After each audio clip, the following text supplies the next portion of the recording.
grabación.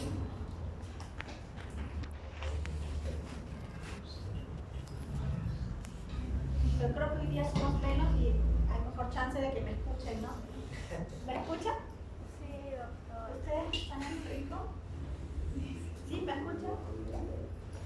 Bueno, esta clase de infecciones bacterianas realmente yo les diría que es por su frecuencia la que más importancia deberíamos de darle, viviendo en una realidad como América, donde somos población joven y donde por esa simple y sencilla razón hay más chances de que en nuestro interactuar con nuestro hábitat tengamos un sistema inmune más activo para conectar con el medio ambiente, y entonces producto de eso tenemos, diríamos, mucho que decir como continente respecto a las infecciones, porque tenemos mucha más cantidad de población joven que otras realidades. ¿Okay? Y particularmente, además de eso, se habla mucho de que en los países, entre comillas, con mayor problema económico, las posibilidades de procesos infecciosos es mayor. No nos toca el tema de los virus, nos toca el tema de las bacterias. Sin embargo, me parece que es oportuno comentarles que este año la Sociedad Mundial de Retrovirología tuvo su reunión anual aquí en Lima el mes pasado, ¿no? el mayo, claro, el mes pasado, y en esa reunión vino el doctor Gallo. ¿Ustedes saben quién es el doctor Gallo en virología? El que descubrió el HTLV1 y el que entró en conflicto con otro autor por el descubrimiento del VIH. Y este investigador, virólogo de Estados Unidos con ancestros italianos, conglomeró a su alrededor más o menos unas 380 personas de todo el mundo que han estado reunidas aquí. Y bueno, como universidad no somos la que precisamente destaca en virología, pero yo creo que es bueno saber que esas cosas se trabajan en nuestro país y que la Universidad Cayetano Heredia, a través del Hospital Cayetano Heredia, tienen programas de trabajo del HTLV. Sobre HIV todo el mundo está bien enterado, pero sobre HTLV1, comentarles que somos un país de prevalencia intermedia, quiere decir deberíamos de darle importancia como problema de salud pública. Sabemos hoy de que a las personas que están en los centros de donación de sangre se les pone como parte del screening el HTLV por esa realidad, pero no tenemos unas cifras fidedignas de toda nuestra población, y a raíz de que se dio esta reunión, bueno, obvio que el grupo de Cayetano fue el grupo que trajo esa reunión aquí a Perú, ¿no? Pude ir yo a esa reunión. Se presentaron casos de linfoma HTLV allí, del Rebagliati hospital. Teníamos una casuística grande y se la presentó allí. Pero más allá de ello, lo que se buscaba era tratar de hacer que la población peruana entienda que sí es un problema de salud pública. Sin embargo, de los médicos peruanos que pudieron asistir, creo que me dijeron que llegábamos a 60 los médicos peruanos de esos 396 que había, aparte de la ministra de Salud. Entonces, quería decir que era un gran número de gente más bien preocupada del tema, pero de fuera. Entonces, estuvo presente la ministra, entendió ella un poco que sí es un problema de salud pública, y a través de CONCITEC generaron una reunión con los jefes de epidemiología, infectólogos la mayoría, de varias de las zonas del país, para tratar de generar nuevas normativas para que haya mayor cantidad de screening de población que sí tiene el HTLV. ¿Por qué es importante detectar quiénes son portadores de ese virus? Porque esta población está más proclive a infecciones, justo infecciones de índole parasitario, bacteriano, viral, en un primer tema. Y en un segundo tema son pacientes que pueden hacer problemas de autoinmunidad, también de manera muy importante. Y más tardíamente son pacientes que van a hacer procesos linfoproliferativos en su fase final, ¿no? Entonces, el ATL, que es linfoma asociado al HTLV1, ese tiene un buen porcentaje de problema cutáneo, entonces por eso que se maneja en el hospital la casuística de linfomas cutáneos por HTLV1. Pero bueno, eso a manera de cultura para ustedes. Ahora van a ir a googlear y van a ver quién es Gallo y me van a leer, por favor, de qué les estoy hablando. ¿Ya? Bien, volvamos al tema de las infecciones bacterianas cutáneas. Yo prevalentemente trabajo población pediátrica, porque además de ser dermatóloga, soy subespecialista en dermatología pediátrica. Y realmente, de cada 4 consultas en edad pediátrica en relación a piel, vamos a tener que por lo menos 2 y en algunos casos 3 corresponden a patología infecciosa. Entonces eso se da mucho más a mano en la población pediátrica. Esta es un área de piel muy importante para la clase de hoy, porque las fosas nasales están expuestas, están desnudas en principio. Y el segundo es un área muy frágil porque el epitelio es muy fino y delgado. Y en tercera es un área muy accesible al manipuleo con las manos. Ustedes saben que las manos es nuestro primer punto de contacto para las infecciones. Entonces, tanto estreptococo como estafilococo tienen este espacio como un espacio de inicio para infecciones. Para erradicar hay que considerar esta área como un área portadora, como todos los orificios naturales, fosas nasales, entrada de conducto auditivo externo, periumbilical y en algunos casos perianal. Entonces, secciones topográficas muy lábiles a que los gérmenes queden ahí como permanentes, ¿no? El detalle de un impétigo por estreptococo, como la infección más común, típico niño de edad preescolar. ¿Qué característica tiene esa secreción? Aspecto mielicérico, o sea, aspecto de miel. Eso ya nos ubica en que esto es biógeno, bacteriano, a coco gram positivos y probablemente el tratamiento para una lesión así tendrá que ser eminentemente tópica, ¿no? Porque es una lesión localizada. A diferencia de esta, que debería ser de repente considerado no solo lo tópico, sino también la vía oral, porque es una lesión que está tomando por lo menos visible 3 segmentos corporales, ¿no?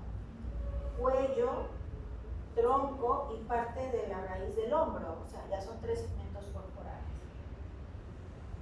Y este otro suma los 2 anteriores. Es un impétigo donde tenemos las lesiones crónicas que se han hecho placas secas y tenemos las lesiones vesículo-ampollares mielicéricas que nos hablan de lesión aguda. Entonces es un agudo crónico a la vez, ¿no? El manejo obviamente allí va a ser oral, tópico y de repente ayudándonos con compresas de 3 de las soluciones más importantes que van a ver en estas 3 semanas de dermatología. El subacetato de aluminio, que es solución de Burou, de grande U, LOW. El sulfato de cobre, en concentraciones del 1 al 5%, que se llama agua de Alibur, dicho en francés, pero se lo deletreo A-L-I de grande, O-U-L, Alibur. Y en tercer lugar, las compresas de sulfato de zinc, concentraciones también del 1 al 5%.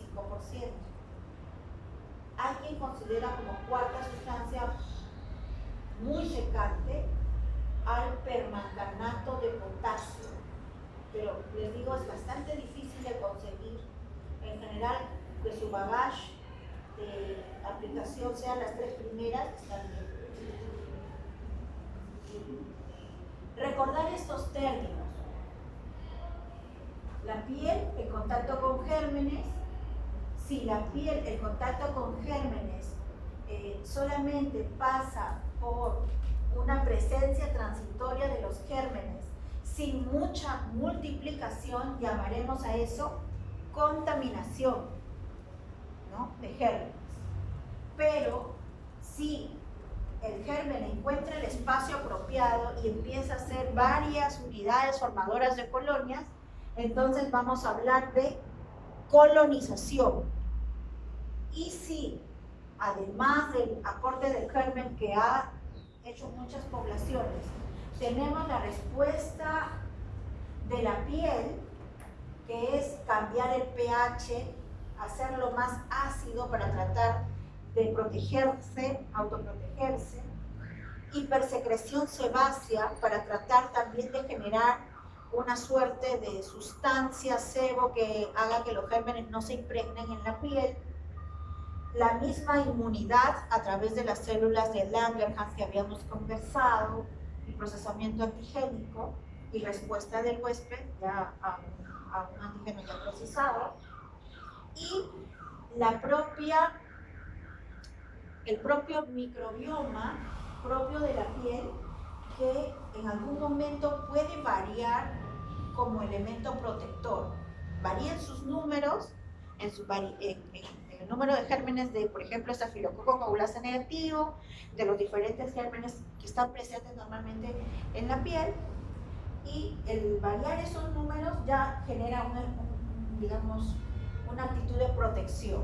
Entonces, todo eso es la respuesta de la piel frente a las infecciones. Entonces, ¿cuándo hablamos de infección en piel? Cuando hay una colonización importante y cuando hay evidencia de una respuesta de la piel frente a esa infección.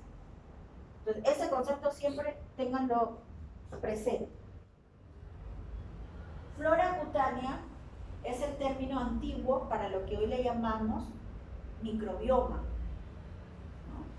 La piel humana es colonizada rápidamente después del nacimiento, por bacterias comensales en epidermis y en anexos. Entonces, la piel es aséptica, la respuesta es después de que pasamos canal del parto, ya no. Al pasar por vagina, ocurre pues la inoculación por estafilococos coagulasas negativos, el número mayor de gérmenes que integran el microbioma, en el periodo neonatal por corinebacterias, que es segunda bacteria que también resulta colonizante, pero la más numerosa es el estafilococo coagulasa negativo, y varias semanas después, dice, la piel ya es similar a la del adulto.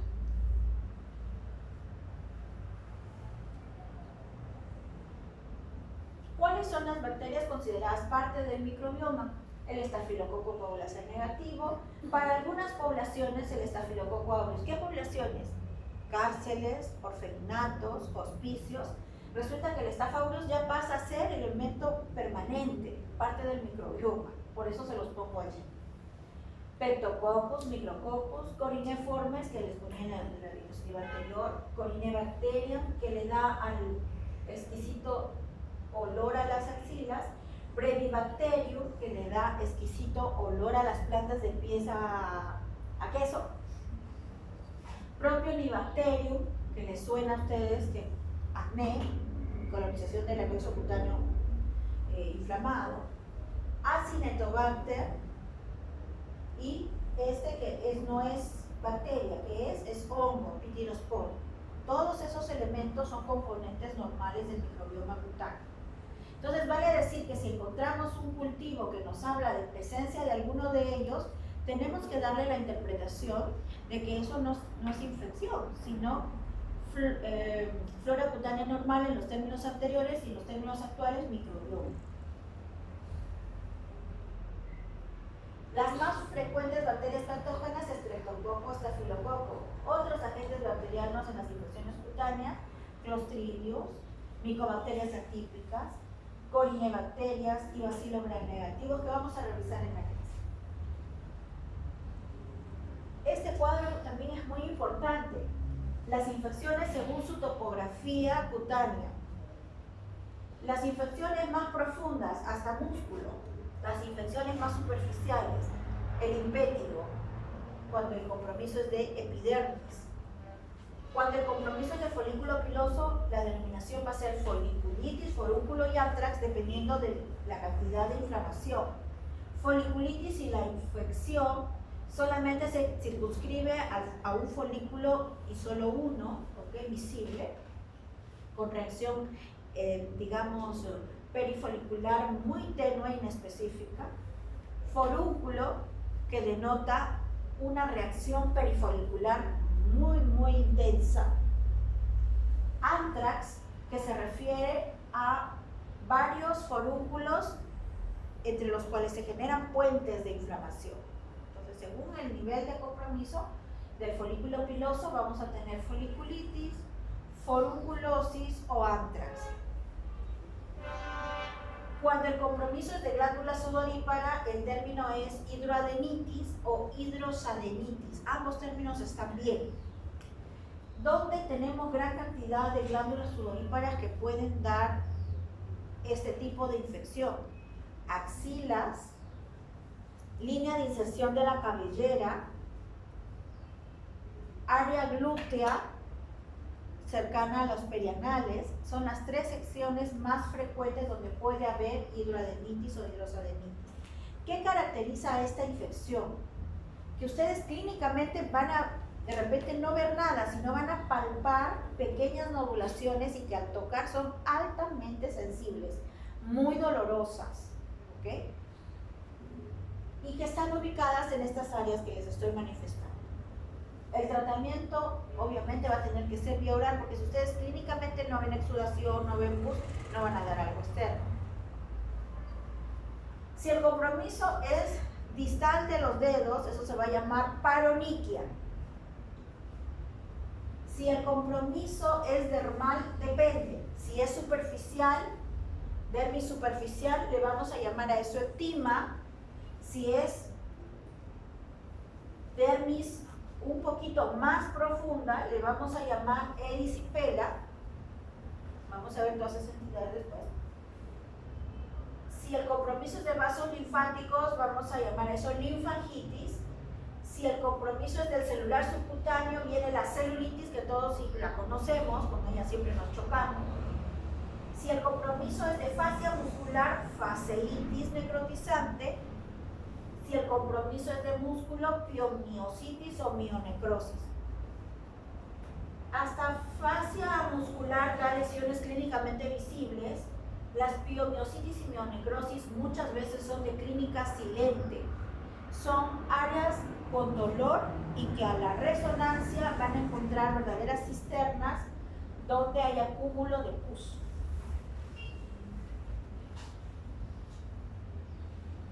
Infecciones según germen causal, estas mismas, impétigo, ectima, foliculitis, forunculosis, antrax, son las más comunes por estafilococo, pero también tenemos foliculitis de la barba. Periporitis es una entidad que de repente no la han escuchado mucho, se refiere a la inflamación e infección de alrededor del poro de sudor. Ocurre más en las estaciones de verano, más en poblaciones límites de la vida, muy bebés o muy ancianos.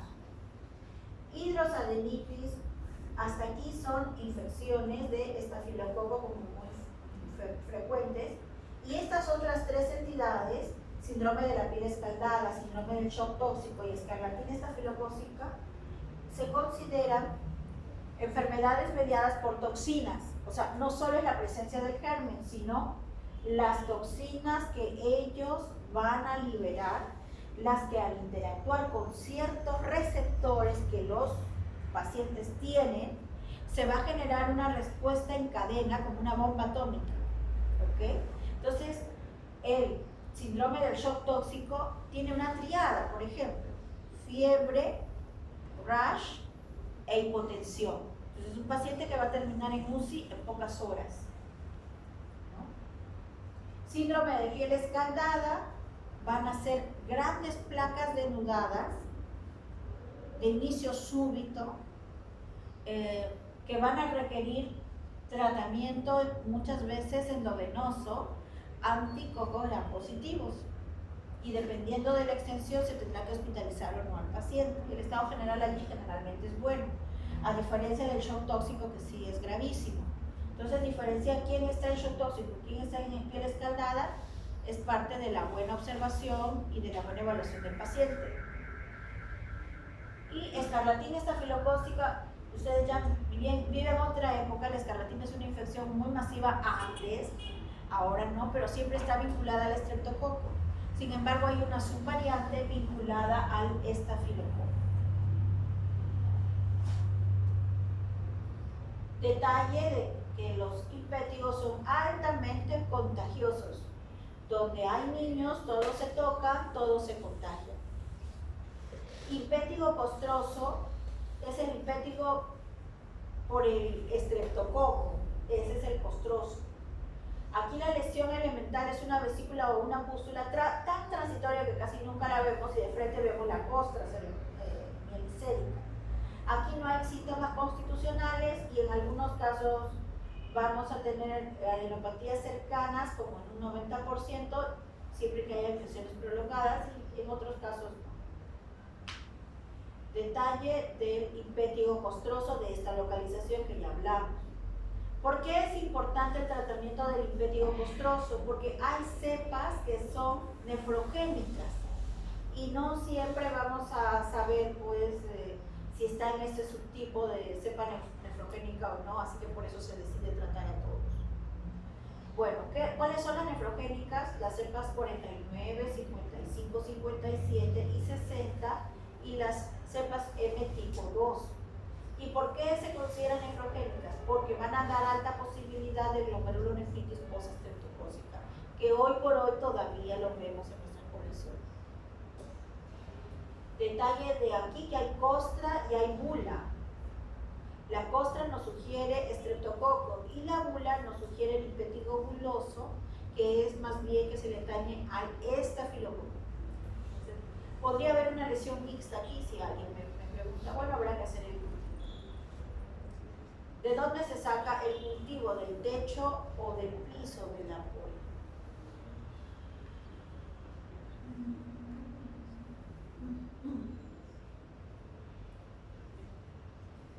Generalmente buscamos introducirnos. Bueno, si ya la herida está abierta no hay forma, solo les queda el piso. Pero si la herida está cubierta y se puede, es mejor tratar de levantar y tratar de introducir nuestro hisopo, tratando de llegar por dentro a las capas superficiales sin haberla roto. Esa es la forma ideal. Pero si ya la tenemos como área denudada, va a ser en el piso. Y ustedes dirán, doctora, ¿por qué nos da ese detalle? Porque eso marca la diferencia entre un resultado positivo y un negativo. Y frecuentemente en los laboratorios quien toma la muestra no es el médico, no es el patólogo clínico, generalmente es el tecnólogo, y él no le enseñaron esto, así que agarra, va y toma lo que puede. Entonces no siempre tenemos que tomar los resultados al 100%, hay que ver el tipo de lesión y cómo tomaron la muestra, eso es muy importante.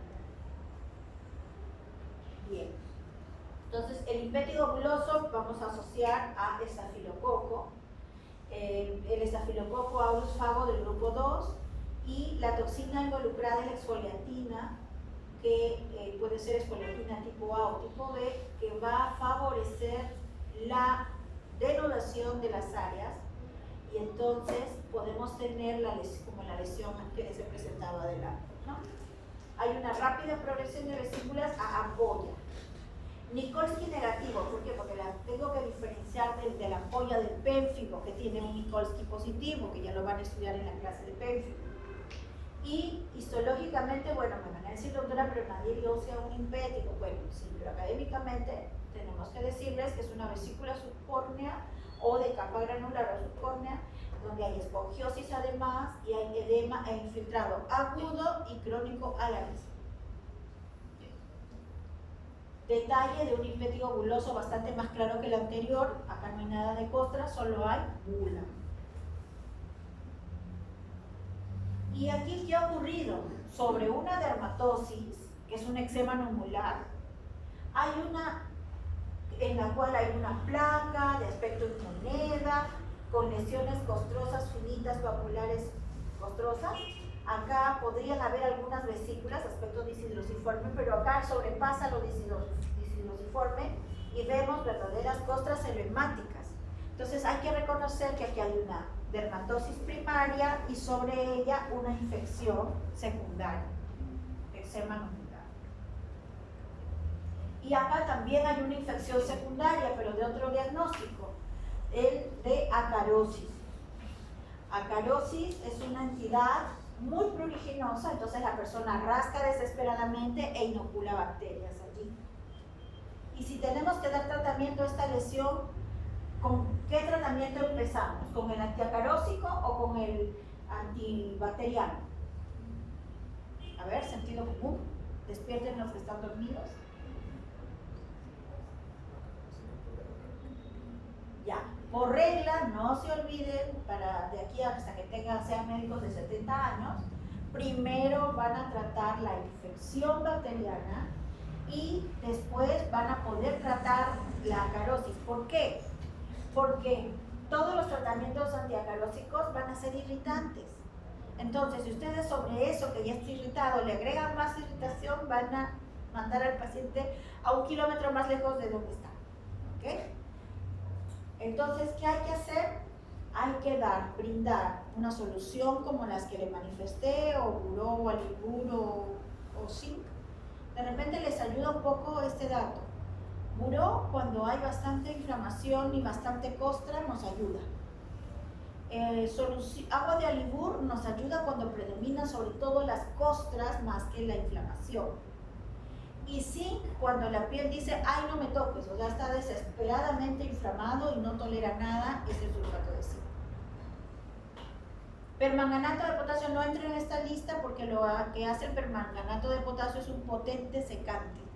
Entonces, ¿qué harían ustedes? ¿Qué necesidad tendrían ustedes aquí? ¿De buró, de alibur, de zinc o de permanganato?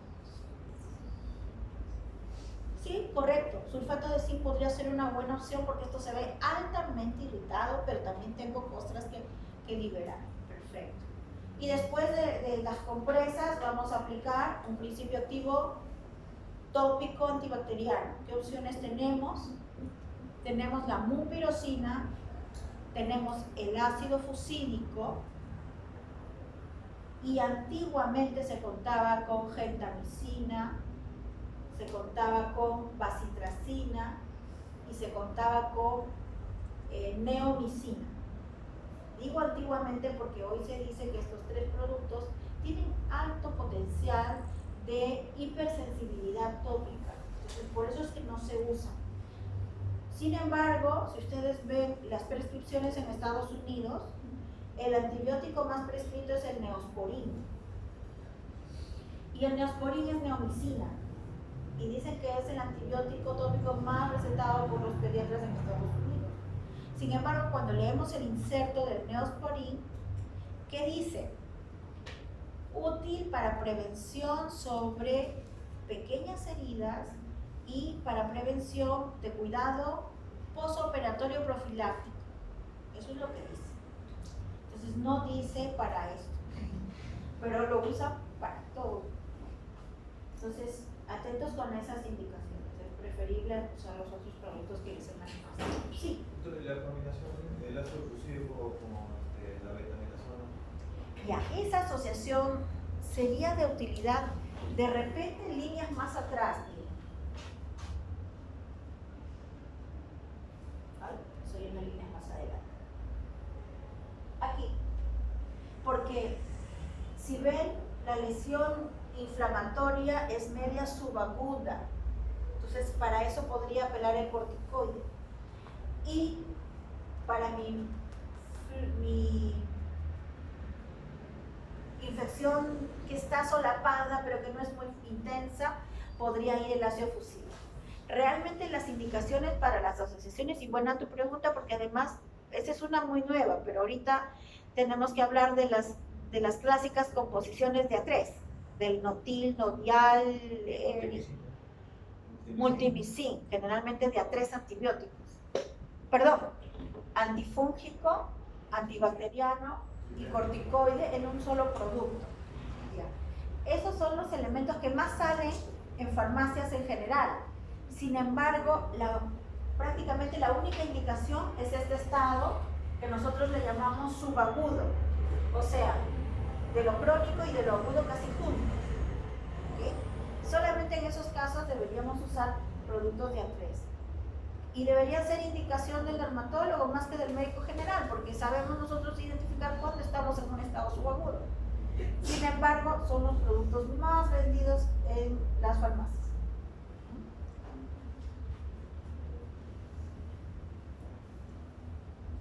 Ok, tratamiento ya nos hemos adelantado a hablar, pero le decimos medidas higiénico-dietéticas, se refiere a lavado con agua y jabón, que es necesario.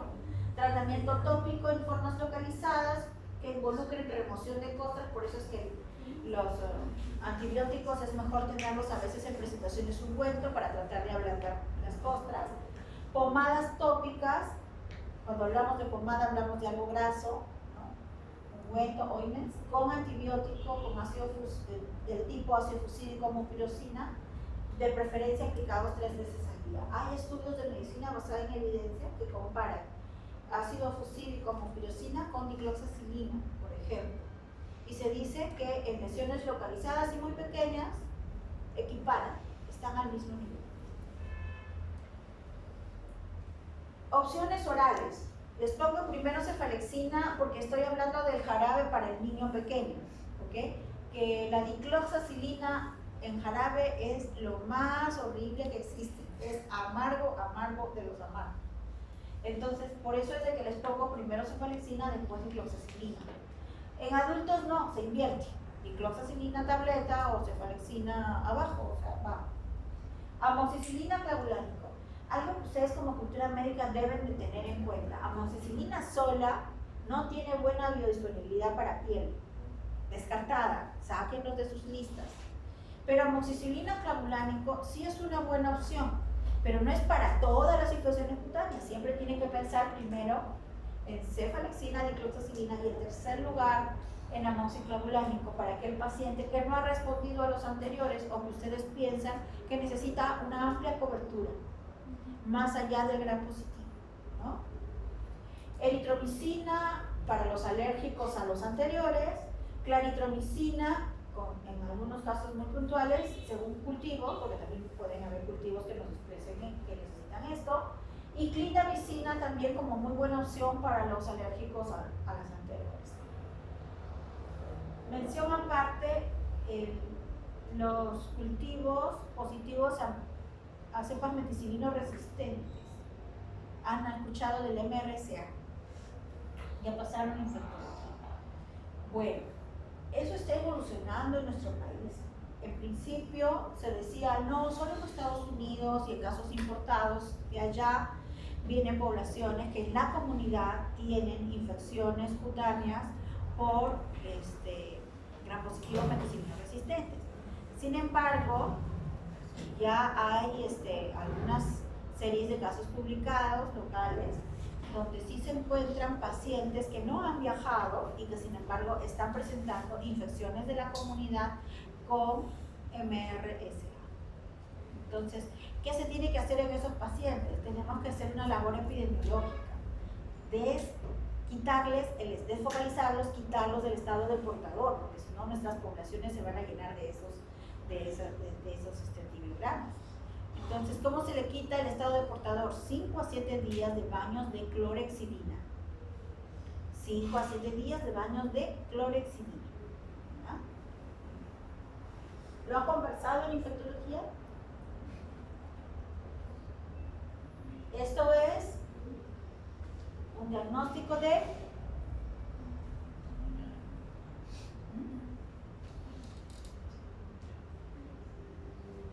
es un pelo y una pústula alrededor del pelo. Una foliculitis. Muy bien. El agente más frecuente lo habíamos puesto en lista, el Staphylococcus aureus. Pero el segundo agente al que hay que pensar y al que llegamos generalmente mediante cultivo cuando no responde a lo indicado para un gran positivo de presión cultivo es la Pseudomonas aeruginosa. También pueden haber episodios de infección por Pseudomonas en esta misma localización. Se manifiesta por una pápula que evoluciona a una pústula centrada por un pelo, una foliculitis. Separar que hay foliculitis superficiales y foliculitis profundas. Ejemplo de foliculitis superficiales, aquellas post-depilación, esas casi siempre son superficiales, tanto de barba como de axila o como de miembros cuando pasamos el láser de depilación. O sea, en cualquiera de esas condiciones nos ponemos frágiles para las foliculitis superficiales, ¿no? Estas son pústulas frágiles, ocurren sobre el infundíbulo. El infundíbulo es la porción de donde la glándula, el folículo piloso está ascendiendo y atraviesa la epidermis. Es más frecuente pues, en las áreas de depilación que hay figura. Bueno, foliculitis profunda, en cambio, es una foliculitis que tiende a lo crónico, el anterior tiende al agudo. La foliculitis profunda tiende a lo crónico y la más frecuente es la foliculitis profunda de la barba. Es una foliculitis profunda con inflamación perifolicular muy importante, se hace crónico y es bien difícil de tratar. ¿Esta será superficial o profunda? Superficial, ahí están los pelos cortados, recién cortados, que están todavía invisibles. Tratamiento, medidas tópicas y antibiótico-terapia oral para las lesiones de mayor intensidad. Y esto obviamente es mucho más profundo, es un tremendo absceso. Y esto superó al vello, al pelo, a la barba, ¿no? Es una tremenda reacción perifolicular. Aquí que hay que poner calor local, drenaje si ya vimos antibiótico. Detalle de las indicaciones de antibiótico y drenaje. Cuando tiene lesiones como la anterior, como esta, tenemos que, si tenemos una lesión así, si ustedes la tocan la van a sentir turgente, probablemente no tenga todavía la pus muy organizada o muy poca pus al centro y gran respuesta inflamatoria como tuberoso. En ese estado tenemos que dar antibiótico oral por un periodo de repente más prolongado que 7 días. Si bien nuestro esquema mental es siempre antibiótico por 7 días, antibiótico por 7 días, esta situación nos va a obligar a un antibiótico oral para unos 12 a 14 días. Y ustedes podrían citar al paciente en 14 días, pero sería mejor si ustedes le dan la opción de los 5 o 7 y lo citan para ver si ya esto es fluctuante, o si al palpar de repente ya fluctuó y ya botó, digamos, su sáculo de pus hacia afuera y ya pueden hacer un adecuado drenaje de repente de la lesión.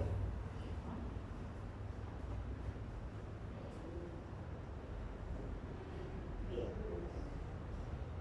Esta área es de nuca, donde hay poco celular subcutáneo.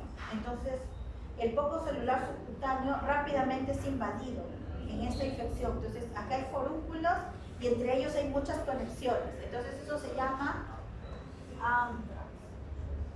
Es una forma grave de compromiso folicular masivo. Llega a hipodermis, es muy doloroso. ¿Y qué solución le vamos a dar? De repente, solución quirúrgica, además de antibiótico. Y los diagnósticos diferenciales de ese anthrax son el Bacillus anthracis, que también se llama anthrax o carbunclo, el Kerion de Celso, que es una infección por Microsporum canis y cuero cabelludo con una gran respuesta de huésped, y esta foto que es de miasis forunculoide, o sea, una larva de mosca sale por la luz de esa lesión. Tratamiento, drenaje y antibióticos orales por largo tiempo. Estados de foliculosis recurrentes y foliculitis recurrentes también. Debemos eliminar determinar el estado del portador. ¿Cómo lo hacemos? Aplicando mupirocina al 2% o ácido succínico al 2% por periodos de 6 a 12 semanas, aplicado 2 o 3 veces al día. ¿Qué es mejor, 2 o 3? Mejor es 3. 3 veces al día. En los orificios naturales. Otras que ya los hemos manifestado. Otras opciones, rifampicina 600 miligramos por 10 días, o rifampicina más dicloxa, rifampicina más cotrimoxazol, rifampicina más ciprofloxacina o rifampicina más minoxidil, son opciones.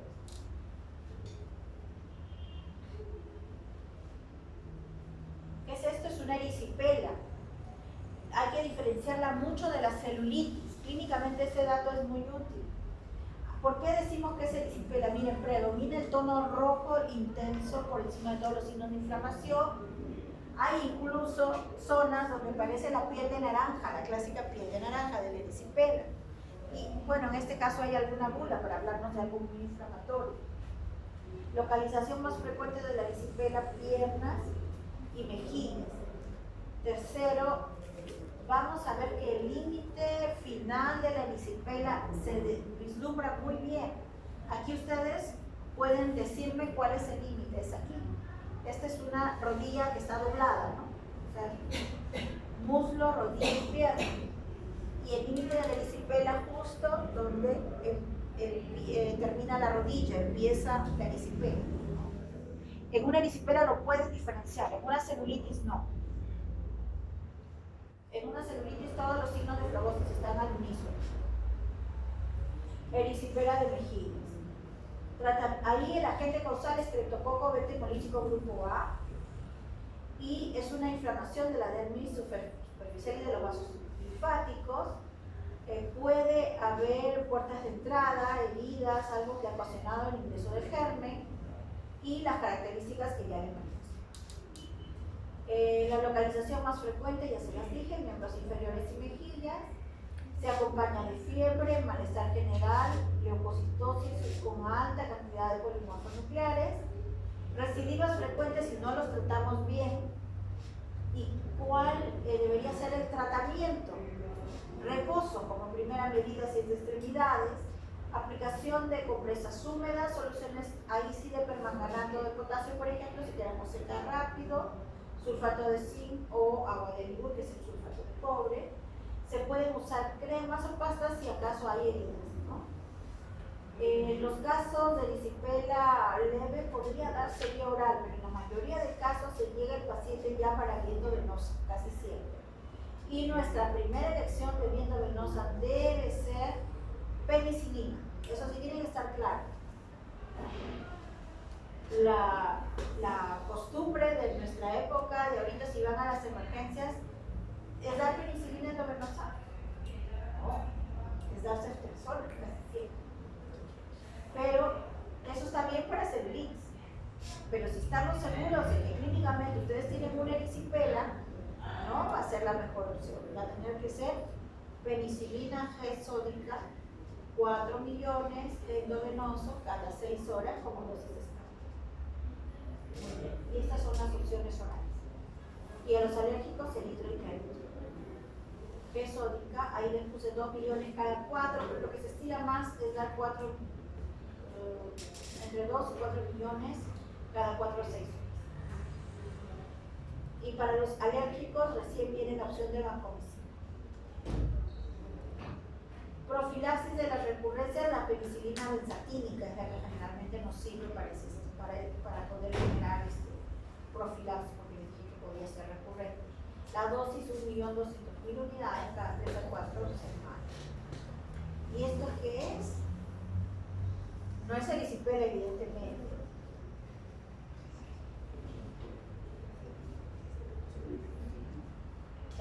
Está muy indurado.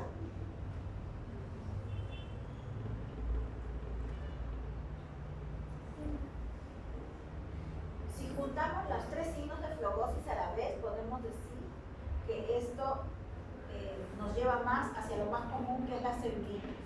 Si eritema, induración, calor están casi al unísono, pues parejos, vamos a hablar de celulitis.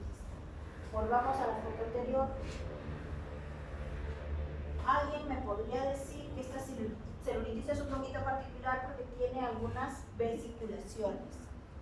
Hay unas formas de celulitis que le llamamos celulitis hemorrágicas, donde el factor de necrosis tumoral alfa precipita una gran inflamación y eso lleva a bulas hemorrágicas, por eso se llama celulitis hemorrágica.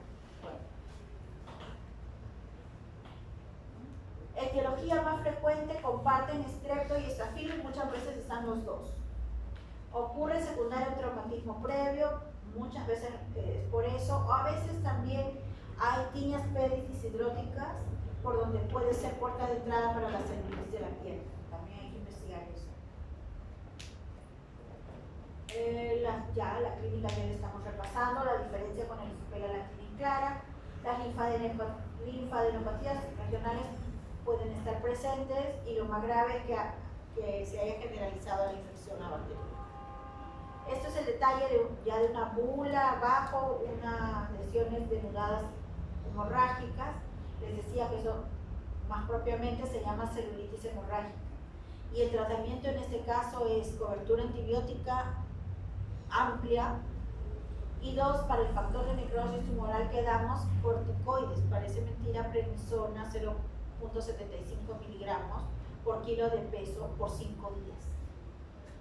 Es el profesor decía, es el anti-TNF más antiguo, la prednisona. Bien. Procesos infecciosos que llaman a antibióticos endovenosos muy urgentes. Esta celulitis periorbitaria, grábensela muy bien. Cuando tengan paciente preescolar con una celulitis en esta localización, lo primero que tenemos que hacer es pasar un suero delicadamente y invitar al paciente a que haga apertura ocular. ¿Por qué? Si al conseguir la apertura ocular vemos quemosis, ¿qué es quemosis? Que la conjuntiva hace ampolla, vesiculación dentro. Hay quemosis, hay fotofobia, que es que el ojo abierto no lo tolera porque la luz le molesta demasiado. Y hay dolor ocular, reconocer esa triada clínica.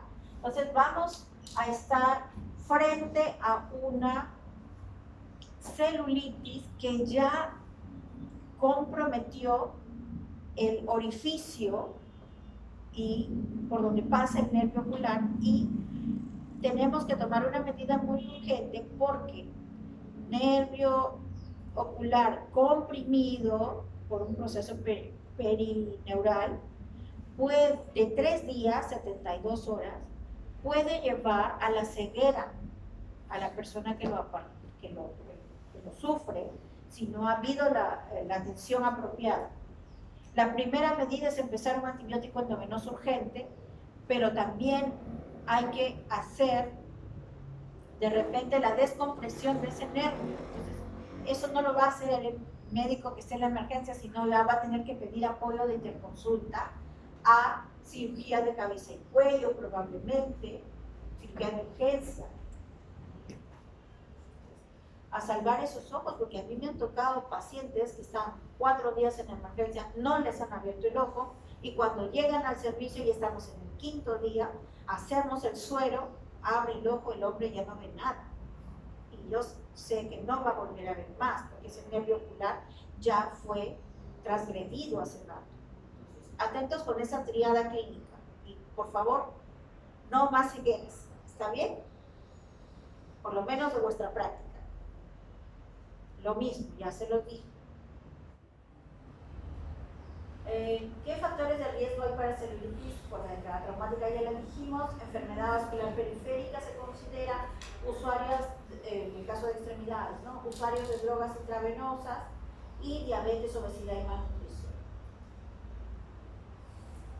En general los tratamientos los vamos repasando y esto sí ya sobrepasó todo, esto es una facilidad. Y esto sí es muy superficial y es una infección, no es por estreptococo, no es por estafilococo, es por Corinea bacteria y es en la axila, eso se llama eritrasma y fácilmente podría ser confundido con una dermatitis de contacto por el desodorante. Es muy fácil equivocar en el diagnóstico aquí. ¿Qué nos da el diagnóstico del litrasma? El color, grábense el color, que es un marroncito claro. La consistencia de que cuando pasan el dedo sienten un aspecto lustroso,